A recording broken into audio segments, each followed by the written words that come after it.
a couple of hours. Some Nigerians are divided. Some are not too excited about the strike, as you saw in that report. Some are saying, why call it off, while some are so pained.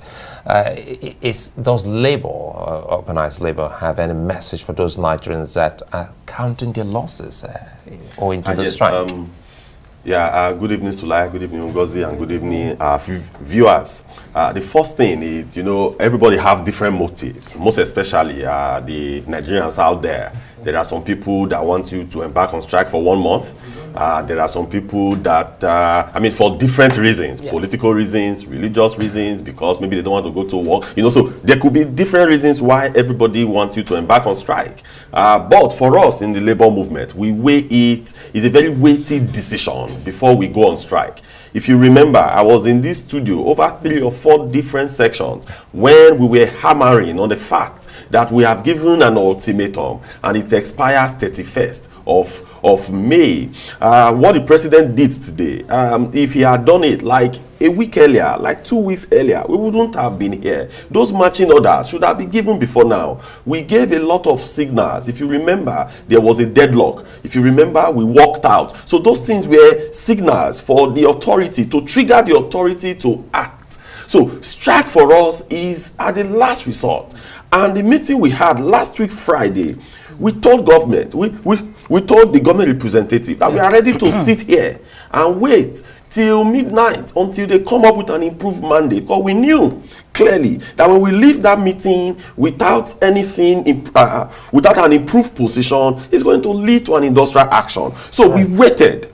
But again, to the entire Nigerians, for us, when we embarked on the strike, we first of all, we communicated to the unions in secondary schools to allow children, to allow the kids and the youth that are supposed to take WAEC to take WAEC. So in most parts, we've not really gotten reports where the WAEC of students were disrupted, because we asked specifically that they should allow them to go ahead. Then for some specific interventions, like some of the hospitals and all that, they were open, they weren't locked. So we tried to do that to the best of our ability. But overall, we shouldn't have gotten to this position, because we have a lot of time to have acted and resolved issues the way it should be. Yes, indeed. Well, you seem to be satisfied with whatever commitment the president gave, especially the marching orders to the finance minister. But it still came across as somewhat vague when you say the president committed to a figure above 60,000. Yes. What exactly is that figure? We do understand, of course, he's asked the finance minister to come up with something acceptable to all. Yes. But do we have? Can you give us an idea of what this figure could be? No. Okay. The meeting we had on Friday, that now deadlock that led to where we are today.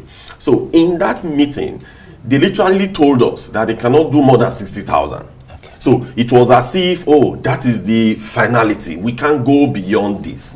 That was why we were pushing them. No, you have to do something above. If they had told us in that meeting, okay, we can do above 60,000, but let's go and consult. We will come back. Give us time. It could have been a bit different. But it was a scenario where we cannot do above this. Then, if you remember, the Senate leadership, led by the Senate President and the Speaker, they invited us for a meeting on Sunday before the strike, the commencement of the strike on Monday. So in that meeting, they were telling us that we should give them 2 months for intervention. That the new minimum wage for after 2 months, it will come. When I said no, we don't have 2 months. We don't have that luxury of time, because workers are suffering. So it deserves the urgency of the moment. So now, if, for example, in that meeting, if they had told us this 1 week, for example, maybe the strike wouldn't have happened if they have committed to that. But when we now entered into that conversation, 2 things were actually, in fact, 3 things we achieved. One was that initially it is 60,000 or nothing. But after the strike, in yesterday's meeting, it was now, okay, we can do above 60,000. So for that, we counted that as a win. Then secondly, actually, the timeline. Because if we had continued the way we were going, maybe 3-4 months, we would have still be there dragging and all that.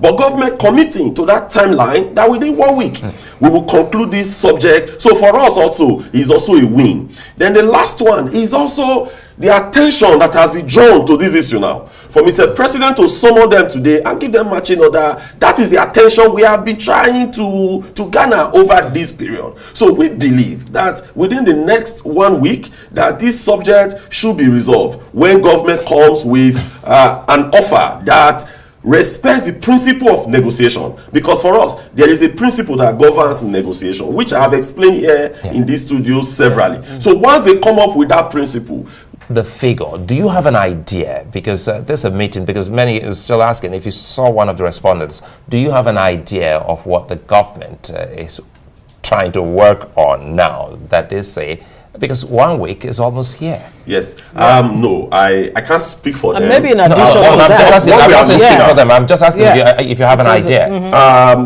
No, but what we have told them, which we are reasoning in that direction now, is that what was the value of 30,000 naira in 2019? What was the value of 11,000 naira in 18,000 naira in 2011? So can we walk through it by determining the net present value of what that amount was as at then? So it is that principle that we have pushed, we have canvassed to them. They said, okay, that they are also going to look at it.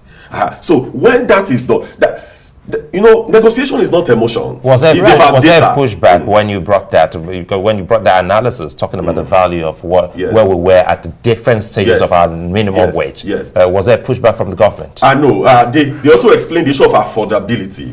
They also brought the issue of affordability. But we told them that yes, we understand that as well. But it's also the function of government to cut a lot of wastages. Right. It's the function of government to look at areas you could cut in order to make the life of your workers better for it. So we've had that argument. They said, okay, they will go back, they will look at it, they will consider all these when they are making their final offer on this subject. So we are expecting them that when they come and make that final offer, it will reflect this principle. You know, we'll be giving them expo. I think the station will be giving them expo over the weeks, because we're trying to be telling them this net present value. We've been telling them, you know, the adjustment for inflation over time. We'll be giving that, you know, but it's unfortunate that now, speaking of inflation, I mean, some stakeholders would say no matter how much government pays the Nigerian worker, inflation will continue to eat, you know, whatever the value of that currency is. That what organized labor should be fighting for is to strengthen the naira. What are the more sustainable strategies,